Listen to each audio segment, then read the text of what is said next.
we all start, this is where I try to keep everyone out of this area. When we all start, we want to make so much money, and we're over leveraged, or we're using positions that are heavily, a lot heavily leveraged than I recommend.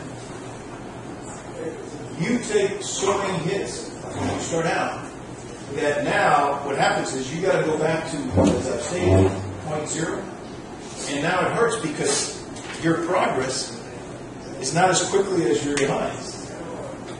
And so you're like, oh man, now to make $1,000 back, if I've got to go back to this level, it's going to take me 2 months or a month or whatever it is. Now, again, you're thinking from, I'm down here, I got to climb this. So you're looking for ways to hop, skip, and jump to get back up there. And now again, you fall into that emotional drainage part of the business, which is why I keep saying, start out slow. If you start out slow, you're able to stay around, learn, develop the confidence level so that it works the other way around. Down the road, when you start making your profits add up because you learn how to do it slow. Where we come in, we want to learn how to do it fast, and guess what? When you want to learn how to do it fast, it's the other way around. You end up losing it fast. And then to make it back, you make it back slow. And that's where a lot of traders fall into that trap, and they never are able to get out of it. And that is really tough. It's really difficult. So no matter how much I try to get this across to traders, this is the part that again it's this is the secret to trading. It's really being taking it slow. There are so many things that change in the markets, and we'll talk about that all the time, that whenever you do take a certain hit, I'll give you a good example. Prior to last year, January, before the whole demise in the markets, I could trade. Number one, I was trading with a broker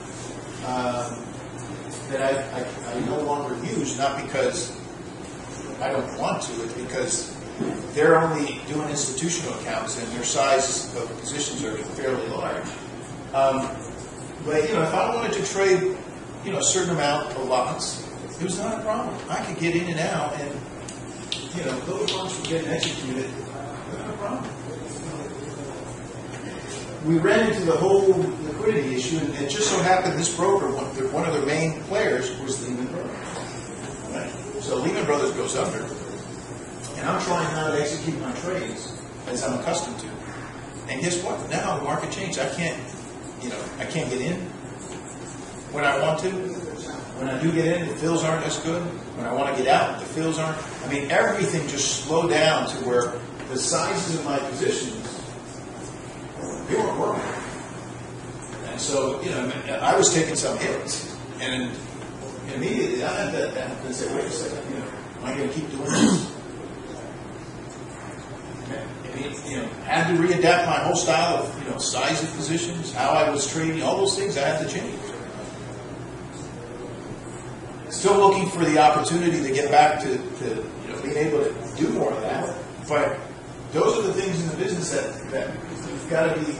And let's face it, times have changed.